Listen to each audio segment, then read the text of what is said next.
A French artist from the early 1900s, Martin Luther, and a early rabbinic Hebrew interpretive principle. What do these three things have in common? Well, they're all going to actually help us to interpret probably the most well-known miracle in the New Testament, where Jesus walks on the water. That is the gospel reading for this coming Sunday. And we're going to use these various resources to help us to dig into the various layers of this particular story.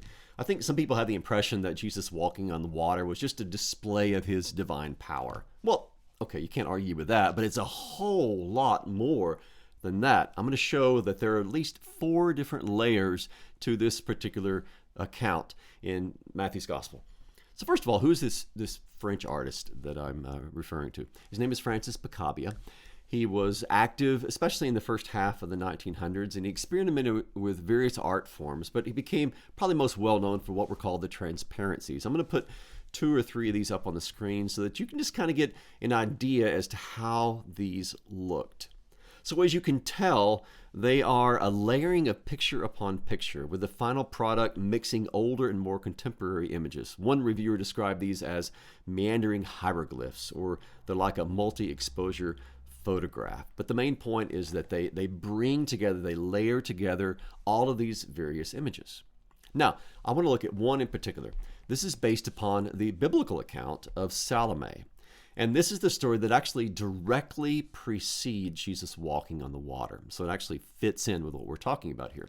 So Salome, if you remember the biblical story, Herod had a birthday party. He was entertained by Salome. She danced, and he was so pleased that he offered to give her up to half his kingdom. She consulted with her mother. Her mother told her that she should ask for the head of John the Baptist, which is exactly what happened. So John is decapitated, his head is brought there and placed upon a platter. So that's the biblical story. Now, if you look at Salome in this transparency by Picabia, there's a whole lot that's going on here that is not just based upon that particular event, but other events. So you have details from other stories here that create this web of meaning. There's an intersection that's going on. You have a multi-layering and a multi-dimensionality to this particular work of art. You have a large face of Jesus that's looming there in outline. You have a woman to the right who's extending her leg into the foreground. You see John's severed head on a platter on the lower left-hand part of the art. You have Herod who's sitting in the background, but then you also have these hints of radiance and a crown of thorns. So there's a lot that's squeezed into this one particular work of art. It pulls from various stories, various images to describe, yes, a historic event, the beheading of John the Baptist.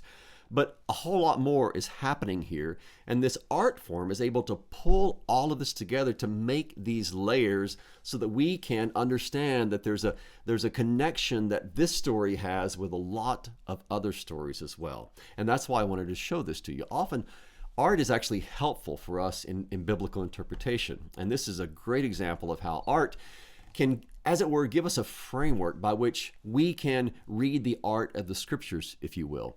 Because when we're reading story after story in the Bible, it's kind of hard to put them together sometimes. But what's happening in this art form is what the Spirit is doing with all these various kinds of stories. It's pulling them together, image here and image there, and it's putting them into its own kind of transparency so that we can see how everything fits together into God's story, whatever that particular aspect of the story might be. We're going to be doing that when we get to the miracle in just a second. So, transparencies. Now, how does this connect with what I mentioned about the Jewish Hebrew interpretive principle? Well, in this way. The principle itself is this. In Hebrew, it's Ma'aseh Avot Simon Labanim, which is the deeds of the fathers are a sign for the sons. The Ma'aseh Avot, the deeds of the fathers, Simon Labanim, a sign for the sons. What does that mean? It means that what happened to the patriarchs, what happened to the earliest people in the Bible, especially in the Torah, but really especially in Genesis, was a foreshadowing of what was going to happen later, a blueprint, if you will, for what was to be done by the sons and grandsons, so on and so forth. An example that's often used by the rabbis is what happens in Genesis chapter 12. In Genesis 12, Abraham and Sarah, they go down into Egypt because of a famine, and they get into trouble with Pharaoh while they're down there. God plagues Pharaoh, and then they leave laden with the riches of Egypt. All of this, the rabbis say, is to provide a pattern for what is to happen later to Israel, because they end up in Egypt because of a famine. Once again, they get in trouble with Pharaoh. God plagues Pharaoh. They come out laden with the spoils of Egypt. The rabbis put it this way. So this is from an early Jewish commentary. It's called Midrash Rabbah. It's based upon Genesis chapter 12. And the rabbis say this: the Holy One, blessed be he, said to our father Abraham, "Go forth and tread out a path for thy children. For you find that everything written in connection with Abraham is written in connection with his children." So he's invoking that particular interpretive principle of Maaseh Avot Siman Lamanim. What is happening with Abraham is going to be connected with the deeds of the children of Abraham.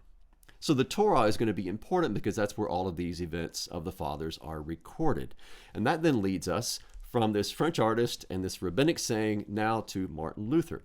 Because Martin Luther, even though very often he vehemently disagreed with the rabbis, he agreed with them with regard to the Torah being the foundation or the source from which the rest of the scriptures came. So, for instance, in his commentary on Psalm 90, Luther says this: Moses is the source from which the holy prophets and also the apostles, inspired by the Holy Spirit, extracted divine wisdom. So Moses is the one that the prophets went to. Moses is the one the apostles went to extract, to mine, as it were, this divine gold from his writings. In another of his works, called Avoiding the Doctrines of Men, Luther says this: nothing new has been added in the writings after the Pentateuch, for the same thing that is found in the books of Moses is also found in the others. And here we challenge them, he's talking about his opponents, to show us one word in all the books outside Moses that's not already found in the books of Moses. Therefore, everything in the other books is already in the books of Moses, as in a basic source. So in other words, Luther is saying, in concert with what the rabbis themselves said, that if you want to find kind of the Bible within the Bible, you go to the Torah. This is the source, the basic source from which everything was to come in the writings after Deuteronomy. And that's why as the church, we need to keep returning to the Torah again and again and again, because everything in the Bible is built upon this, extrapolates from this, expands upon this, comments upon this. If we don't know the Torah, then we don't know the rest of the scriptures. It would be as foolish not to know the Torah when we're studying the rest of the scriptures would be just as foolish as building a house with no foundation. So we return to the Torah again and again. Okay, so with all that in mind, this is all going to help us when we're interpreting Jesus walking on the water, and not just this particular story, but keep all of these things in mind when you're reading the rest of the New Testament as well. As I said, there's going to be 4 different layers here to the story of Jesus walking on the water. The oldest and deepest of these layers is connected with the creation account.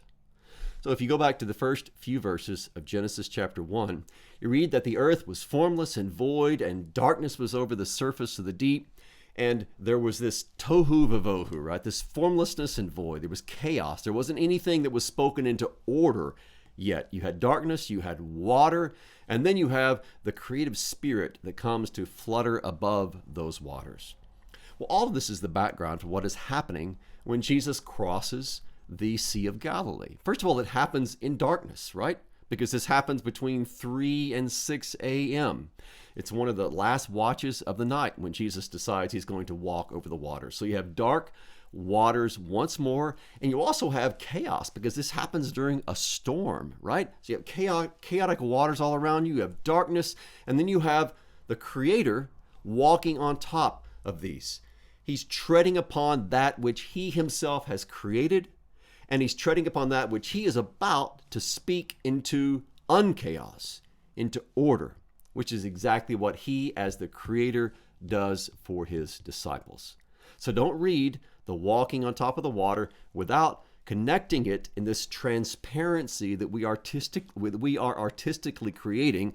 Don't read it without connecting it with creation. Okay, that's the oldest and the deepest layer. The second layer is probably the most obvious. So when you think about Jesus crossing a sea in the New Testament, if you have your Old Testament cap on, what are you thinking of? Well, Moses, right? And the Israelites crossing the Red Sea. So you got to read these two stories in tandem as well. Well, how are they parallel? Well, they're parallel in a number of different ways. First of all, you have Moses bringing the Israelites safely across from fear to faith. God creates this canyon, as it were, between the waters so the Israelites can pass through. And one of the Psalms, Psalm 77, says that God is like a shepherd, and he's shepherding his people by the hand of Moses and Aaron. It says that you can't see his footprints, but he's there. He's walking ahead of his people like a shepherd leading his flock from danger to security. And then after he does this, Exodus chapter 14 says that the people believed in Moses and they believed in the Lord. So they now expressed faith. Well, you compare that with what happens in the Gospel of Matthew. His disciples are afraid. They're caught in this dangerous situation. And Jesus comes and he shepherds them. He exoduses them. He brings them safely to the other side. And they confess that he is the Son of God. They themselves move from fear to faith. So you got the creation in the background. You also have the crossing of the Red Sea in the background, but that's not all.